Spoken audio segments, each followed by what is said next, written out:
so yugioh. Dale here from Zephyr Wargames, bringing you, as you can see before you, a train deck, but this time it's train Shaddolls. So it's the train engine with a small Shaddoll engine in it. So without further ado, I'm going to crack straight into that, and we'll go through each card as we go. So you start off with Triple Knight Express Knight. Now this card is just basically a free level 10. So cannot be special summoned from the deck. You can normal summon this card without tributing, but its original attack becomes 0. So obviously as we go further on into the deck, you'll see some other cards that come out which help out this card massively. But the ability that he's just a 3k normal summon, not 3k, sorry, a level 10 normal summon, it helps push you. He's probably your main combo card to help you get into your level rank 10s. Second up, we played Triple Heavy Freight Train Derricrane. Now again, this card is the one that combos amazingly well with Express Knight. So if an Earth Machine type monster is normal or special summoned to the field, except you're in a damage state, you can special summon this card from your hand, but its original attack and defense become half. You can only use the effect of Heavy Freight Train Derricrane once per turn. If this card is detached from an XYZ material monster and sent to the graveyard, to activate a monster effect, you can target one card your opponent controls to destroy it. So, basically the idea of the combo with this one is you open up with 2 of these guys in your hand, normal Knight Express Knight, special summon Freight Train, overlay into 81, Dreadnought. You now have a 32 attacker, 4k defender Armades on board. You can detach during either player's turn, so you can detach Heavy Freight Train during your opponent's turn to destroy one card they control. I mean, that you can't ask much more for that. A 4k Armades, plus you get to detach and destroy, and it's as easy as opening up with one of each of these. So that's it for those kind of ones. Next up is Triple Ruffian Railcar. Now this, I know it's a level 4, however once per turn you can inflict 500 damage to your opponent, so it helps you burn. You cannot conduct the battle phase you turn you activate this effect. During the end phase, if this card is sent to the graveyard because it was sent there this turn, you can add one level 10 Earth Machine type monster from your deck to your hand. You can only use the effect of Ruffian Rail card once per turn. So he's your end phase searcher. You ditch him with either the field spell or Foolish Burial, stuff like that. And then he helps you search out whether Derricrane or Express Knight to help complete your rank 10 combo.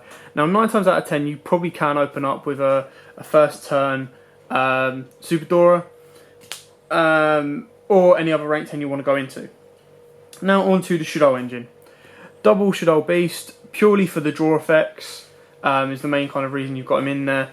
And yeah, that's pretty much the main thing for the Shaddoll, is to dump him to end up making Shek or Winder and then get the draw off.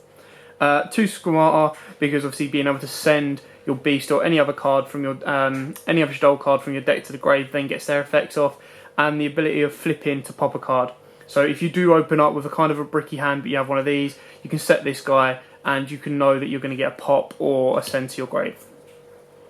Next one up is Double Shaddoll Hedgehog. Now obviously this card is probably one of the most important ones in the deck, for the Shaddoll cards anyway, because you flip it, you add spell or traps, you're adding your El Shaddoll Fusions or Shaddoll Fusions to hand. If it's sent to the graveyard by card effect, you add one Shaddoll monster from your deck, so you get to search out what Shaddoll monster you may need in your hand.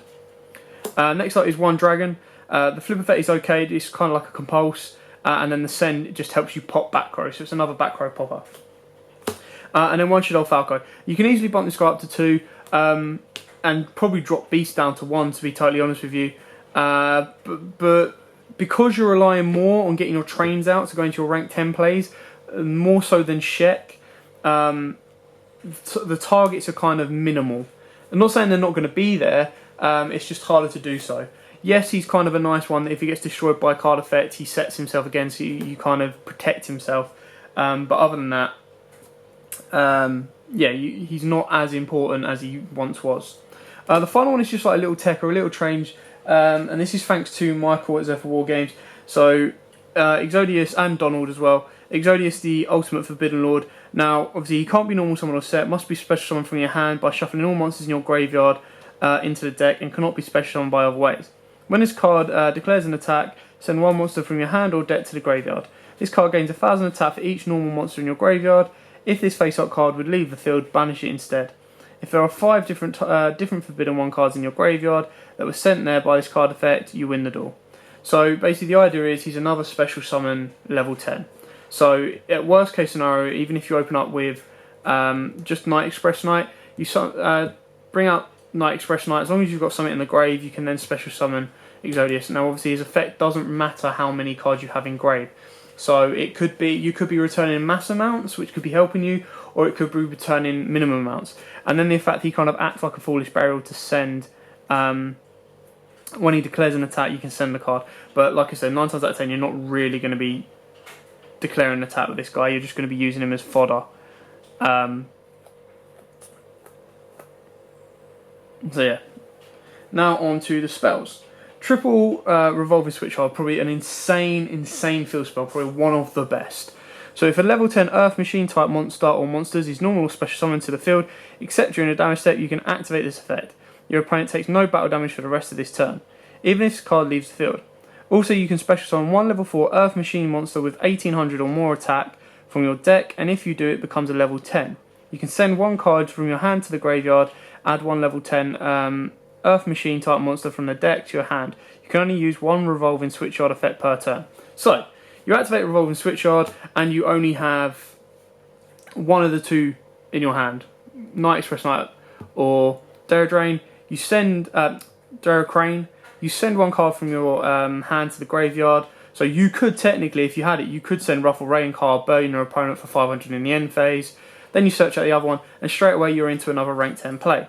Now obviously the best kind of combo you can work with this one if you use its first effect by special summoning Ruffle Rail card is you go into Gustav Max because it's only battle damage that the opponent doesn't take, so effect damage is fine. So go into Gustav Max, burn for 2k, detaching Ruffle Rail card, so in that turn you've done 2500 direct to your opponent. Now, second up, to help with your Revolving Switchyard, you've got 2 Terraforming. Now, there's no argument, you could easily bump this up to 3, that's absolutely fine.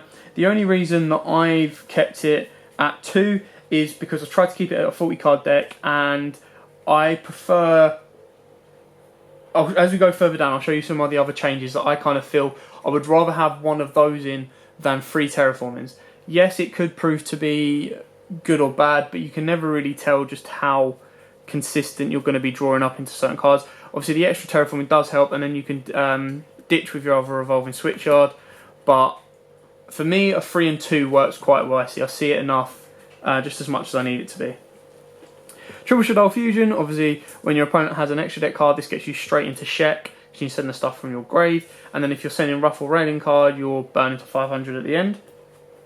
One Shaddoll Fusion, just to help you push for like extra OTKs if you want to. The quick play effect of it is amazing, and it's an extra fusion card to either be searched or to draw into. Now I only run double Allure of Darkness because the Shaddoll engine isn't as important. Like, it's just there to get your Sheks there, and then the flip effects and stuff like that. You can, it's not the end of the world if you're banishing one of them. As long as you banish the right ones, or you don't do it sparingly, Allure just helps you get those last 2 cards that could help you push for the game, or change the game for you anyway.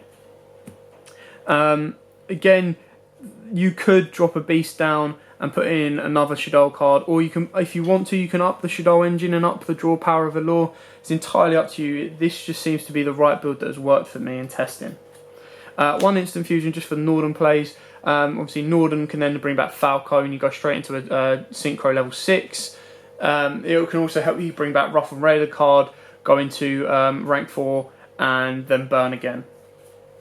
Now I run 1 Twin Twister and 1 MST because that's kind of like the nice combo that I like. I like the ability to top deck an MST, and if something's locking me out I can change the game, or Twin Twisters if I've got cards in hand to discard.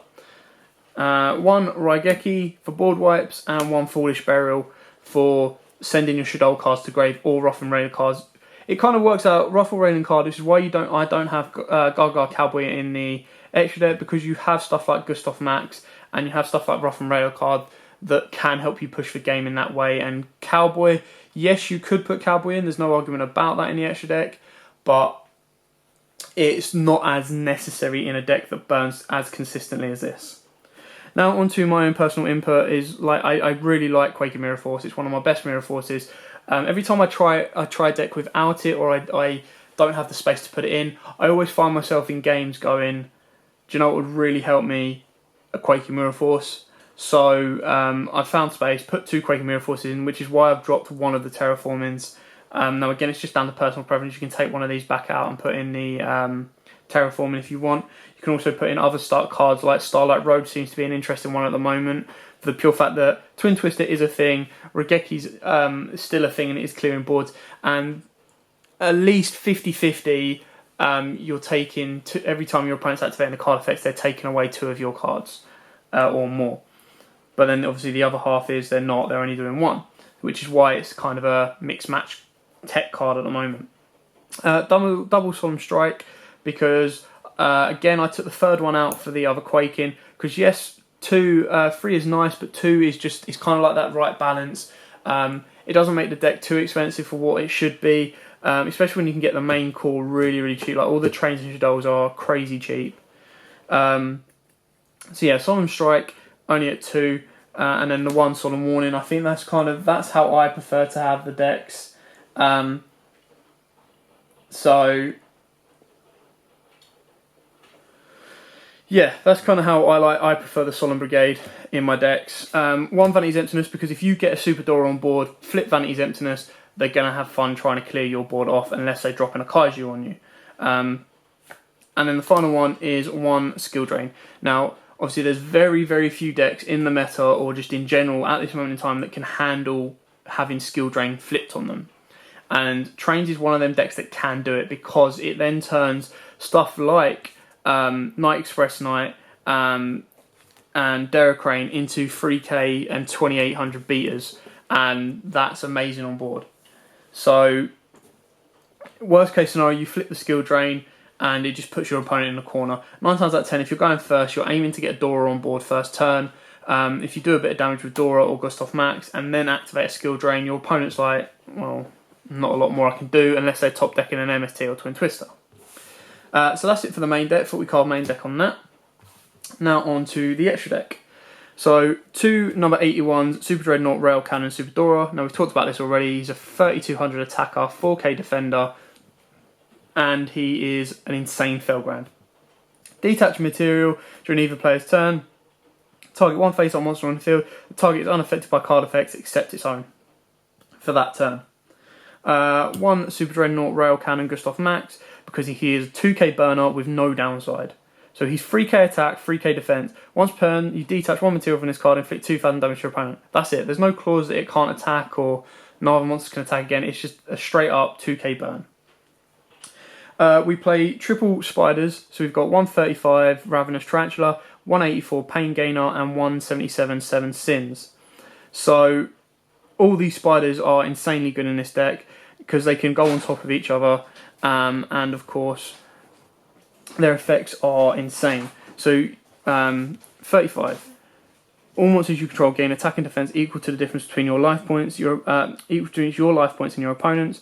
While this card has extra material, each time your opponent special summons a monster, inflicts 600 damage to your opponent. Once per turn, you can detach 1 material, destroy all face-up monsters your opponent controls with attack less than or equal to this card. So he's a board wipe and a burner. 84.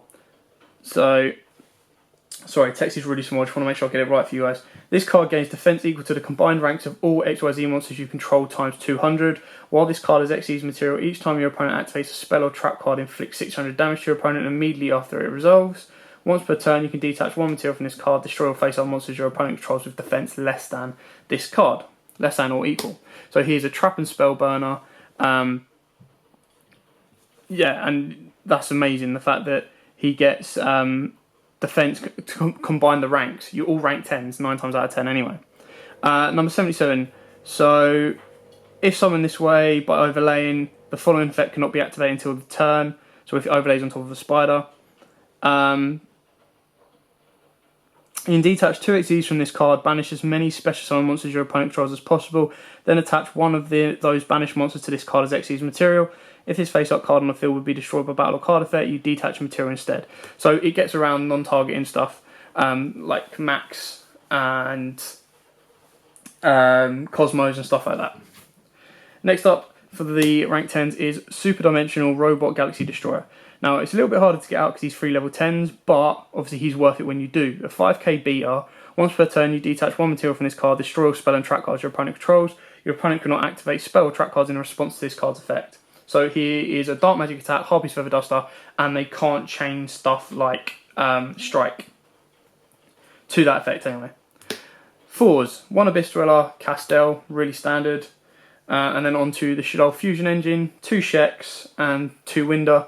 So Sheks are obviously really easy, and because you're just basically using your Shaddolls as drop fodder, it's really, really good. And it has a lot of fodder to go through. And then your Winder to be able to lock out certain plays. We all know how much of a pain in the ass Winder was when Shaddolls were the King Bee. And now it's still just as good being able to lock out. It's just there's more cards around that can beat over a 2200. The 1 Norden for your instant fusion plays, and the 1 Coral Dragon. Now, obviously the Coral Dragon can be made with Falco and Dragon, or Falco and Rail card. So it basically Rail car, sorry. And it basically gives you that discard, pop, and obviously draw when it's destroyed. So that's a train deck. I hope it helped. It's relatively budget apart from the big tech cards like strikes and stuff like that, but even then they're only around a tenner each. It can be quite highly competitive. It has done quite well at some of the locals. So thanks for watching. Don't forget to like, comment, subscribe, share. Keep an eye out because throughout this week I will be doing some ABC deck profiles and a giveaway, so keep an eye out for those. Thanks for all your support, guys, and as always, happy dueling. If you like that video, why not check out our other videos available? We've got more deck profiles, pack openings, and of course duels. And don't forget to click on the most important button of all, that subscribe button, right in the bottom left hand corner. So thanks for watching this video. We hope you can join us some more. And as always, happy dueling, guys.